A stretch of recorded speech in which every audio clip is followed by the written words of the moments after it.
नमस्कार, मैं हूं संगीता राय। पूर्वांचल एक्सप्रेस न्यूज के इस वेब पोर्टल पे आपका स्वागत है।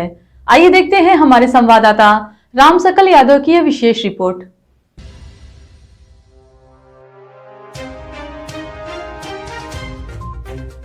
आजमगढ़ लोकसभा के उपचुनाव में समाजवादी पार्टी के प्रत्याशी धर्मेंद्र यादव के समर्थन में पूर्व मंत्री और सपा विधायक आजम खान ने गोपालपुर विधानसभा के नसीरपुर बाजार में जनसभा को संबोधित किया। आजम खान ने मार्मिक अपील करते हुए धर्मेंद्र यादव के पक्ष में वोट देने की अपील की। उन्होंने कहा कि हमें आपसी मसले को खत्म करके समाजवादी पार्टी की जीत सुनिश्चित करनी होगी। अगर इसमें किसी को कोई भी शक हो तो मेरे साथ हुए जुल्म और जाति को याद कर लेना। उन्होंने कहा कि हुकूमत ने मुझे 27 महीने परिवार के साथ जेल में रखा, उस सीतापुर जेल में रखा जिसे सुसाइडर जेल कहा जाता है। उन्होंने कहा कि हमें भी बांदा और हमीरपुर जैसे जिलों में रखा जा सकता था, लेकिन नहीं रखा गया। सीतापुर में इसलिए रखा गया कि पहले मेरा बेटा सुसाइड करे, फिर मेरी पत्नी सुसाइड करे और इसके बाद मैं। मेरी मौत का इल्जाम हुकूमत पर नहीं आता। उन्होंने कहा कि मेरे रिहा होने में किसी तरह का समझौता नहीं हुआ, यह तो ऊपर वाले का करम है कि सुप्रीम कोर्ट ने जमानत दे दी। आजम खान ने कहा कि मैं सुप्रीम कोर्ट का शुक्रगुजार हूँ कि उन्होंने मुझे जमानत दी और यह कहा कि एक ही मुकदमे तो किसी के ऊपर हो सकते हैं, 90 मुकदमे कैसे संभव हैं।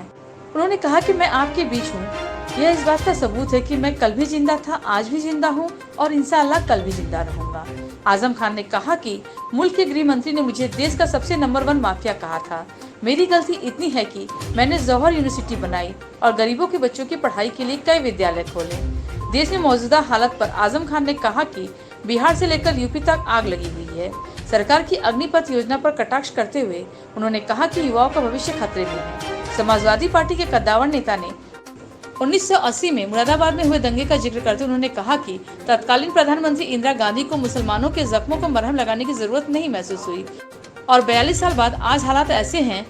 कहा जाता है कि आजमगढ़ और रामपुर में हो रहे उपचुनाव में हार जीत से सरकार की सेहत पर कोई असर नहीं पड़ेगा, लेकिन सरकार की जुल्म और जाति के खिलाफ एक मैसेज जरूर जाएगा।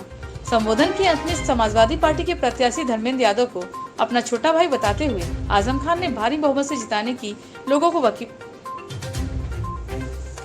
संबोधन के अंत में समाजवादी पार्टी के प्रत्याशी धर्मेंद्र यादव को अपना छोटा भाई बताते हुए आजम खान ने भारी बहुमत से जिताने की अपील की।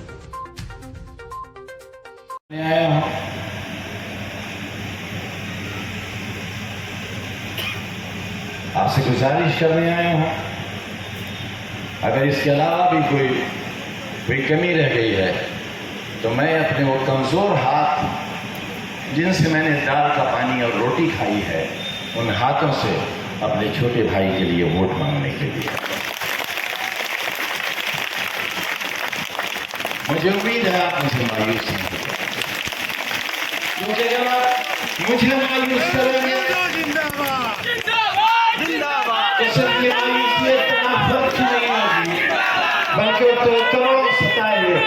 और मजलूम लोग। जमीन वालों एहतियात कर दो, पूरी तहरीक में अगर एक लफ्ज हमारी जबान से रामचंद्र जी की गुस्ताखी का, सीता जी की गुस्ताखी का, कृष्ण जी की गुस्ताखी का अगर निकला हो तो फिर आपको नहीं, हम अपनी सजा खुद तजवीज करेंगे। सबूत पेश कर दीजिए। कोई मुसलमान हिंदुस्तान में आज तक हिंदू देवी देवताओं के तौहीन का मुजरिम नहीं बना।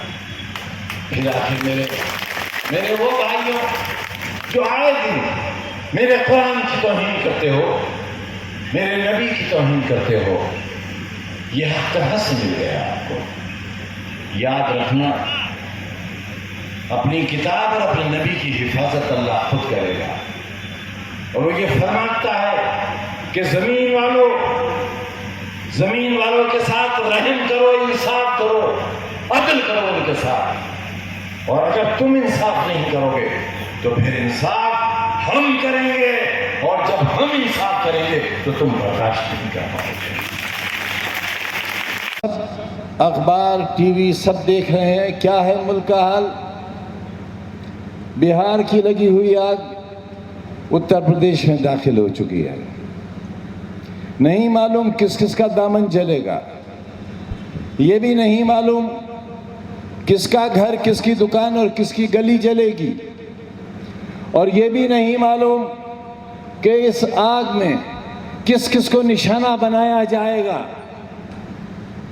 मैं ये बात आपसे इशारों के तौर पर कह रहा हूं कि बहुत चौकन्ना और बहुत होशियार रहने की जरूरत है, इसलिए कि मुझे अच्छी तरह याद है 1980 में जब मैं पहली बार एमएलए हुआ था, मेरे पड़ोस का जिला मुरादाबाद जो तकरीबन 20 किलोमीटर के फासले पर है, कांग्रेस की हुकूमत थी।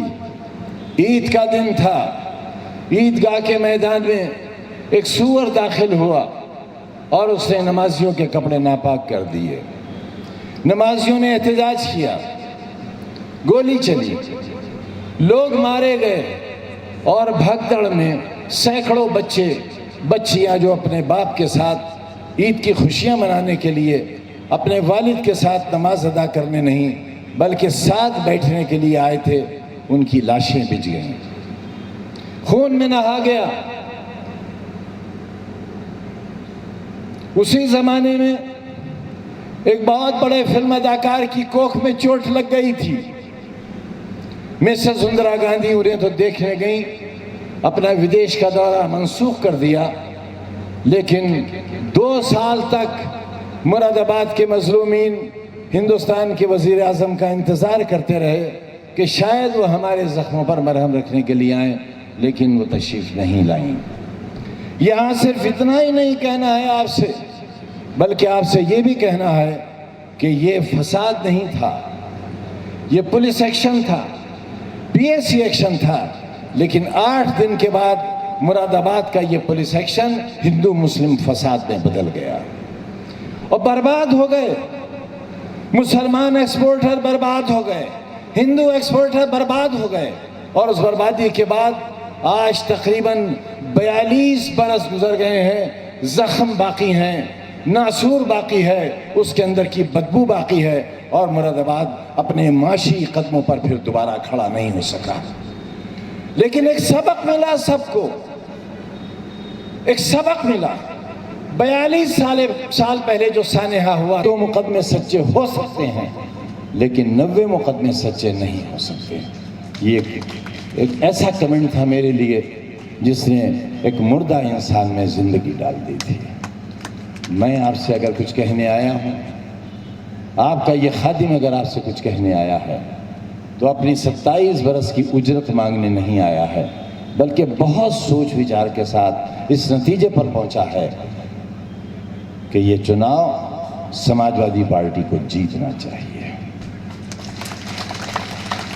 आपस के इख्तलाफात तो ख़त्म होना चाहिए, और अगर किसी को भी इख्तलाफ है तो फिर उसे हमें 27 उसको हमारी 27 महीनों की तन्हाई और कैद तन्हाई को याद करना चाहिए, और याद करना चाहिए कि इस जेल में हमें क्यों भेजा गया था। सीतापुर जेल सुसाइडल जेल कहलाती है, यहाँ लोग खुदकुशी बहुत करते हैं। हमें कहीं भी भेजा जा सकता था, हमें भी अहमदाबाद भेजा जा सकता था, हमें भी बांदा और हमीरपुर भेजा जा सकता था, हमें भी तिहाड़ जेल भेजा जा सकता था, लेकिन मुझे, मेरी बीवी और मेरे बच्चे को सीतापुर इसलिए भेजा था कि आए दिन लोग वहाँ खुदकुशी करते हैं कैदी। पहले मेरी बीवी करेगी, फिर मेरा बच्चा करेगा, या मैं करूँगा, और हम दोनों के मरने के बाद फिर दोनों की लाशों पर ये भी अपनी जान दे देगा। इसलिए हमें सीतापुर की जेल में रखा गया था। हम जिंदा आ गए हैं, इसमें किसी का कोई कर्म नहीं है, सिर्फ मालिक का कर्म। अगर कोई ये समझता है कि कहीं कोई समझौता हुआ है, तो फिर मैं यहां नहीं होता। मेरी मौजूदगी इस बात का सबूत है कि मैं कल भी जिंदा था, मैं आज भी जिंदा हूं, और मैं इंशाअल्लाह कल भी जिंदा हूं। आपसे दरखास्त करने आया हूं,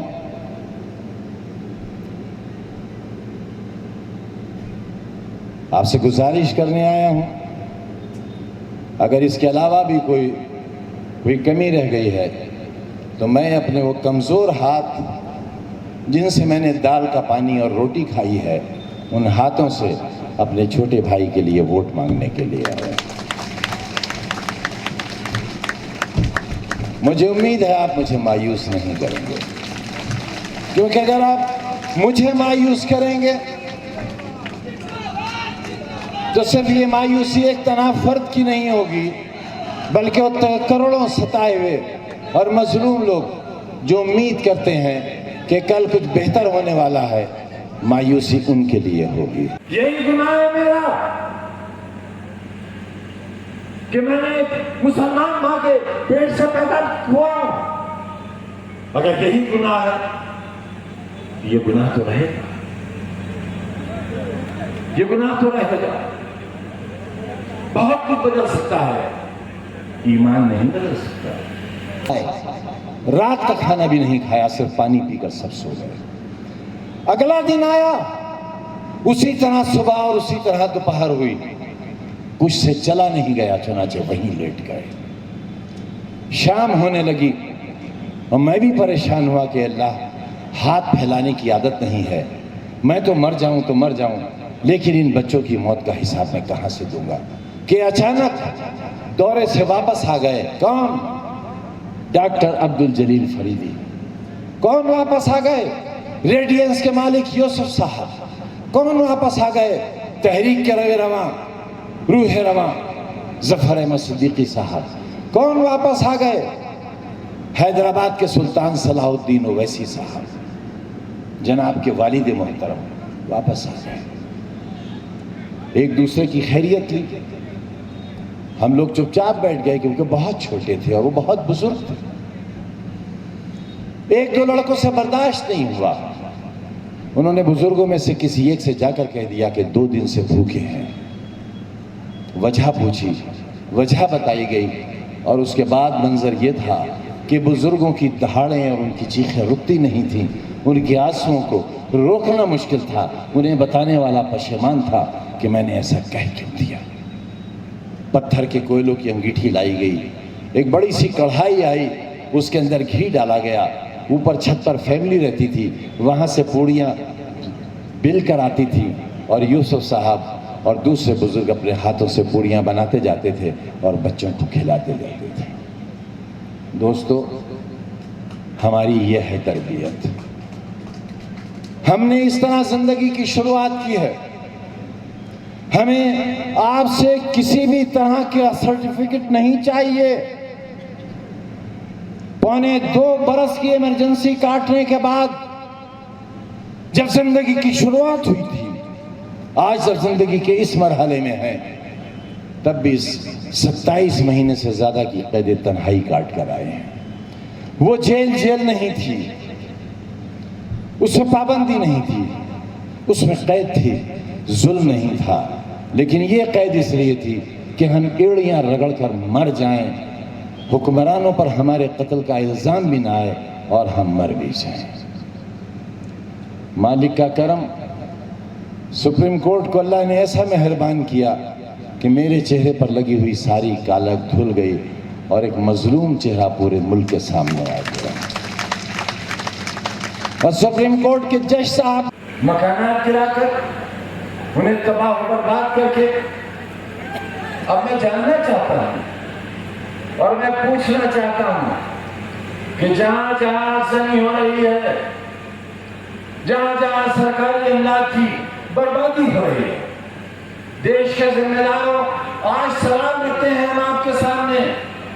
हमारी बात पहुंच रही होगी वहां, क्योंकि मुल्क के गृह मंत्री ने हमें नंबर 1 का माफिया कहा था। नंबर 1 का पहले नाम मेरा, दूसरा नाम मुख्तार अंसारी का और तीसरा नाम अतीक अहमद का। एक यूनिवर्सिटी का फाउंडर, 4 CBSE बोर्ड के स्कूल चलाने वाला और ऐसे ही स्कूल जहां 20 रुपए में रिक्शा चलाने वाला और बीड़ी बनाने वाले का बच्चा और बच्ची पढ़ता है, जिसके माँ बाप ना हो, जिसके माँ बाप ना हो, उनसे नसीहत किए कि कोई फीस नहीं ली जाती, स्कूल उनकी ड्रेस भी देता है, उनको किताबें भी देता है। मैं माफिया हूं। गृह मंत्री से मैं जानना चाहता हूं कि उनकी इंटेलिजेंस अगर यही है कि मैं माफिया हूं, तो फिर हिंदुस्तान की सरहदों की हिफाजत कैसे होगी? आपकी इंटेलिजेंस आपको धोखा दे रही है। जो मुझे माफिया बता रही है वो चीन और पाकिस्तान से हिंदुस्तान को कैसे बचाएगा?